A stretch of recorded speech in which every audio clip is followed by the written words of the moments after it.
दिनांक 30 अक्टूबर 2023 से 18 मई 2025 तक राहु और केतु अपनी अपनी राशियां परिवर्तन कर रहे हैं और राहु का गोचर होगा मीन राशि में और केतु का कन्या राशि में। तो ये जो 18 महीने हैं मीन लगन वालों के लिए कैसे रहेंगे, क्योंकि राहु का जो गोचर होगा आपके लगन में ही होगा और केतु का गोचर आपके सप्तम भाव में होगा। तो इसके मैं कुछ आपको जनरल इफेक्ट्स बताने वाला हूँ, बाकी आप अपनी पर्सनल चार्ट के हिसाब से इसको इंटरप्रेट कर सकते हो। तो यहाँ अगर हम देखें आपका लगन के हिसाब से, तो लगन में आपके राहु आने वाले, तो जो लगन की जो आपकी राशि है 12 नंबर राशि, वो जुपिटर का घर है और जुपिटर इस दौरान जो गोचर करेंगे आपके सेकंड हाउस में रहेंगे, गोचर में मेष राशि में रहेंगे। और ये वाला गोचर आपको काफ़ी महत्वपूर्ण होने वाला है। कुछ मामलों में आपको यहाँ परेशानी होगी, जबकि कुछ मामलों में बहुत ही अच्छे रिजल्ट मिल सकते हैं।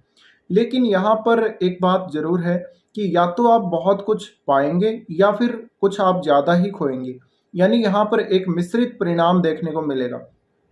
तो देखिए, अगर आपका जुपिटर का संबंध 12वें भाव से या चौथे घर से कुंडली में बन रहा है, जैसे कि अगर किसी जातक का जुपिटर चौथे ही घर में बैठा है या फिर 12वें घर में बैठा हुआ है, तो उसका विदेश जाने का चांस बन सकता है। इस दौरान मीन लगन वालों को विदेश में सेटल होने के योग बन रहे हैं, विदेश में सेटलमेंट आपका हो सकता है। अगर आपके 12वें भाव के स्वामी आपके लगन में है या लगन से 12वें भाव के स्वामी का कोई भी संबंध बन रहा हो, तो स्ट्रॉन्ग योग इस गोचर में आपको बनते हुए दिखाई देंगे। लेकिन आपको ये महादशा और अंतरदशा के हिसाब से भी देखना पड़ेगा कि आपके चार्ट में जो दशा महादशा जो भी चल रही हैं उसके अकॉर्डिंग आप थोड़ा सा यहाँ लगा सकते हैं। तो जिन जातकों को केतु की महादशा या अंतरदशा चल रही है उनको केतु वाले परिणाम ज़्यादा देखने को मिलेंगे, और जिनकी राहु की महादशा चल रही हो उनको राहु के परिणाम ज़्यादा देखने को मिलेंगे। लेकिन ओवरऑल आपकी पूरी लाइफ को ही ये प्रभावित करने वाले। अब राहु लगन में आ रहे, तो राहु लगन में आने से ज़्यादातर आपको जो सोच देने वाले राहु आध्यात्म की तरफ आगे बढ़ाने वाले हैं, और कुछ ऐसे मामले जरूर रहेंगे इस गोचर में। अब जो जातक अभी वृद्धावस्था से गुजर रहे हैं या जिनकी 40 की एज हो चुकी है, 40 के बाद की जिनकी एज चल रही है, उनको ज़्यादातर इस समय आध्यात्म की तरफ ये राहु लेकर जा सकता है। ये राहु आपको विदेश में सफलता दे सकता है। इस दौरान आपके धन के खर्चे बहुत ज़्यादा होंगे। विदेश में सेटल होने के लिए आप कोई मकान वगैरह या कोई वहाँ पे बाहर कोई ज़मीन वगैरह खरीद सकते हो। इसी तरीके से राहु का ये गोचर कुछ आपको स्ट्रेस देगा, हेल्थ का इश्यू देगा। अगर आपके 12वें घर के स्वामी का संबंध लगन से है, तो फिर आपको हेल्थ के जो इश्यूज आने के चांसेस बहुत ज़्यादा ही बन सकते हैं। अब यहाँ आपकी लगन को देखना पड़ेगा आपको। लगन में अगर कोई क्रूर ग्रह है या फिर जुपिटर बहुत ही खराब स्थिति में बैठा हुआ है, तो हेल्थ के इश्यू ज़्यादा आ सकते हैं।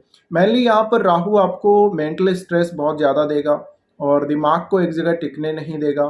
कोई ना कोई इश्यू आपको हेल्थ से जुड़ा हुआ जरूर रह सकता है। तो यहाँ आपको एक तो अपना हेल्थ का ख्याल पूरा पूरा रखना है। राहु के इस गोचर में ज़्यादातर आपको जो भौतिक चीज़ें हैं उनसे राहु दूर करेगा या कुछ हद तक ही आपको उनकी तरफ लेकर जाएगा, क्योंकि ये 12वें भाव की राशि है कालपुरुष की कुंडली के हिसाब से। तो यहाँ राहु भौतिकतावादी जीवन की तरफ ले जाने के बजाय वो आध्यात्मिक जीवन की तरफ ज़्यादा लेकर जाता है। अब राहु लगन में ही आ रहे हैं और राशि आपकी यहाँ जो लगन में है मीन राशि है। ये मीन राशि होने की वजह से यहाँ आप अगर कोई साधना करेंगे इस गोचर में, कोई पूजा पाठ करेंगे, उसका फल जल्दी मिलेगा। कोई तंत्र मंत्र वगैरह कोई सिद्धि वगैरह करेंगे, उसका रिजल्ट आपको फास्ट मिलेगा। और अकल्ट में बहुत ही ज़्यादा आपको रुझान ये राहु देने वाले हैं। इसी तरह से राहु आपके करियर को बहुत ही ज़्यादा प्रभावित करेंगे। आप कोई आध्यात्मिक नेता या कोई बहुत ही बड़े दार्शनिक, कोई बहुत बड़े साइंटिस्ट या बहुत बड़े कोई राजनेता के रूप में फेमस हो सकते हैं। ये प्रसिद्धि या ये फेम आपको विदेश में मिलने के ज़्यादा चांसेस रहेंगे। इस दौरान जो लोग विदेश में रह रहे हैं मीन लगन वाले, उनको इस गोचर में ज़्यादा अच्छे रिजल्ट मिल सकते हैं। लेकिन जो लोग अभी विदेश जाने का प्लान कर रहे हैं या विदेश में सेटल होने का प्लान कर रहे हैं और जिनका मेन लगन हो, उनको भी इसके लगभग अच्छे रिजल्ट मिल सकते हैं। लेकिन राहु के इस गोचर में कोई भी इलीगल काम आपको नहीं करना है। इलीगल काम अगर आप करते हैं तो आपको काफ़ी ज़्यादा परेशानी हो सकती है। इसी तरह से ओवरऑल आपका चार्ट देखना आपको बहुत ज़रूरी रहेगा, क्योंकि राहु आपकी कुंडली में कौन से भाव में बैठा हुआ है ये देखना ज़रूरी है। और राहु के अब तक के जो रिजल्ट रहे हैं, चाहे आपको महादशा का रिजल्ट रहा हो या अंतरदशा का, वो आपको कैसे मिले, तो वो आपका पर्सनल अनुभव हो सकता है अलग अलग सभी का। तो उस हिसाब से आप इस गोचर को लगा सकते हैं अपने चार्ट में। अब यहाँ राहु जब लगन में आ रहे हैं, तो राहु लगन में आने की वजह से कुछ ऐसी आपको out of the box thinking देने वाले हैं, और कुछ ऐसी थिंकिंग आपको देने वाले हैं जो एक्चुअल में अपनी लाइफ में लागू नहीं हो सकती, जो अपने व्यवहारिक जीवन में चीज़ें लागू नहीं हो सकती। तो आपको जो कपोल कल्पनाएं हैं, जो फालतू की कल्पनाएं हैं मन में, उनसे बचना चाहिए। अपने इमोशंस को आपको कंट्रोल में रखना चाहिए। अब राहु के इस गोचर में जितना ज़्यादा आप अध्यात्म की तरफ जाने की कोशिश करेंगे, आप अपने आध्यात्मिक विकास के लिए सोचेंगे, उतना ही अच्छा रहेगा।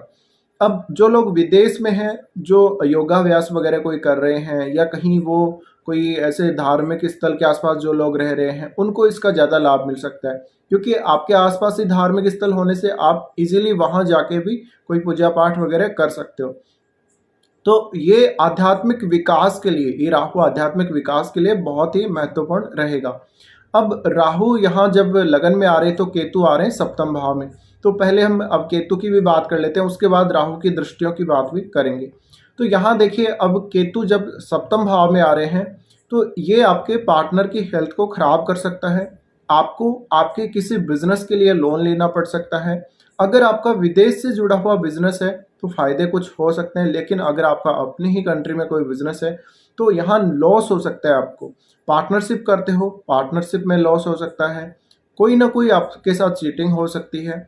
तो सप्तम भाव से संबंधित जो रिजल्ट हैं वो इतने अच्छे नहीं रहने वाले, और इस समय अगर आप बिजनेस के लिए लोन वगैरह ले लेते हो तो आपको काफ़ी दिक्कत आ सकती है फ्यूचर में। इसी तरह से आपका जो पार्टनर है, पार्टनर की हेल्थ इतनी ज़्यादा खराब हो सकती है कि आपको लंबे समय तक उनको हॉस्पिटल वगैरह में एडमिट करवाना पड़ सकता है।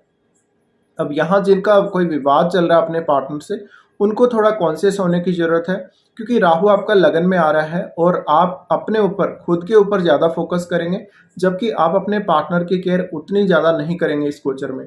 तो अगर आप राहु का गोचर स्टार्ट होने से पहले अपने सभी विवादों को ख़त्म कर लेते हैं, समाप्त कर लेते हैं, राजीनामा कर लेते हैं, तो अच्छा रहेगा। अदरवाइज यहाँ आपको थोड़ी सी मुश्किल बढ़ सकती है। तो यहाँ आपको ये चाहिए कि अपने पार्टनर की ज़्यादा थोड़ी केयर करें और अपने पार्टनर के साथ अच्छे संबंध बना के चलें। अब जिनका विवाद खत्म नहीं होगा या जिनका बहुत कोई भयंकर विवाद चल रहा है, उनके अपने पार्टनर से डिटैचमेंट के चांसेस भी बनेंगे। लेकिन ये कोई बहुत ही बड़ा थ्रेट दे सकता है पार्टनर की हेल्थ को, ओवरऑल आपकी मैरिड लाइफ को। तो यहाँ जो सिचुएशन है, यहाँ जो कंडीशन बन रही है गोचर के हिसाब से, वो उतनी अच्छी नहीं कही जा सकती केतु की। और सप्तम भाव से संबंधित कोई भी अगर आप काम कर रहे हो तो इस गोचर में थोड़ा सावधानी से करना होगा। अब यहाँ आप जो पब्लिक के साथ डीलिंग करते हो, तो पब्लिक के साथ डील करने में आप बहुत जल्दी लोगों का माइंड पकड़ लेंगे, आप लोगों का जो माइंड है उसको बहुत जल्दी पहचान लेंगे, तो आपको इससे तो फ़ायदा हो जाएगा। लेकिन आपका सप्तम भाव जो डैमेज हो रहा है उसकी वजह से सप्तम भाव को लेकर भयंकर असंतुष्टि हो सकती है। तो ये जो असंतुष्टि है आपको आपके रिलेशनशिप में बहुत ज़्यादा देखने को मिल सकती है। अब यहाँ अगर हम बात करें राहु की दृष्टियों की अलग अलग, तो राहु देखेंगे सबसे पहले पंचम भाव को। पंचम भाव को देखने की वजह से आपका कोई पर्पज हो सकता है, संतान से रिलेटेड, एजुकेशन से रिलेटेड पर्पज हो सकता है, जिसकी वजह से आप विदेश जा सकते हैं। इसी तरह आपको प्रेम संबंधों में सफलता मिलेगी यहाँ पर, और प्रेम संबंधों में एक से ज़्यादा प्रेम संबंध बनने के चांसेस हैं। लेकिन जैसे ही राहु का गोचर खत्म होगा, जैसे ही राहु का गोचर समाप्ति की ओर आएगा, तब आपके प्रेम संबंध टूट भी सकते हैं। यहाँ कोई ना कोई आप क्रिएटिव वर्क करना चाहते हो, कुछ नया सीखना चाहते हो, तो ये समय आपके लिए अच्छा है। अगर जो लोग स्टॉक मार्केट वगैरह में इन्वेस्ट कर रहे हैं, मेन लगन वाले, उनको थोड़ा सावधानी से ही करना होगा।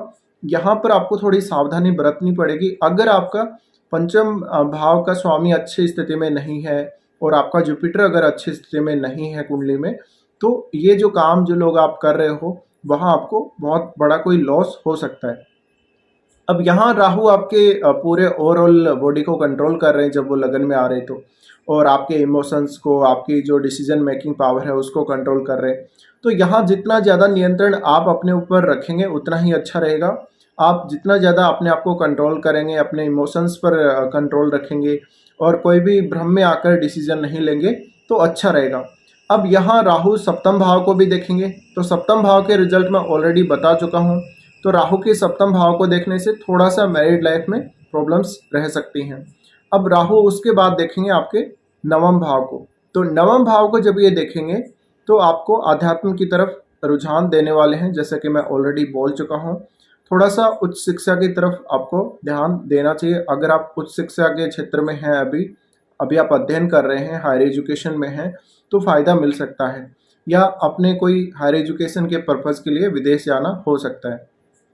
इस समय आपकी किसी से भी नहीं बनेगी, परिवार वालों से थोड़ा-सा अनबन रह सकती है, लेकिन इसका मतलब ये नहीं कि आप अपने परिवार का विरोध करेंगे या कोई और रीज़न हो सकता है। यहाँ पर विरोध का रीज़न कुछ भी नहीं है, पर आप किसी की सुनने वाले नहीं हैं राहु के इस गोचर में, और आप सिर्फ़ और सिर्फ़ अपने ही चलाने वाले हैं। आपको लगता है कि आप ही स्वयं सही हैं, बाकी लोग गलत हैं।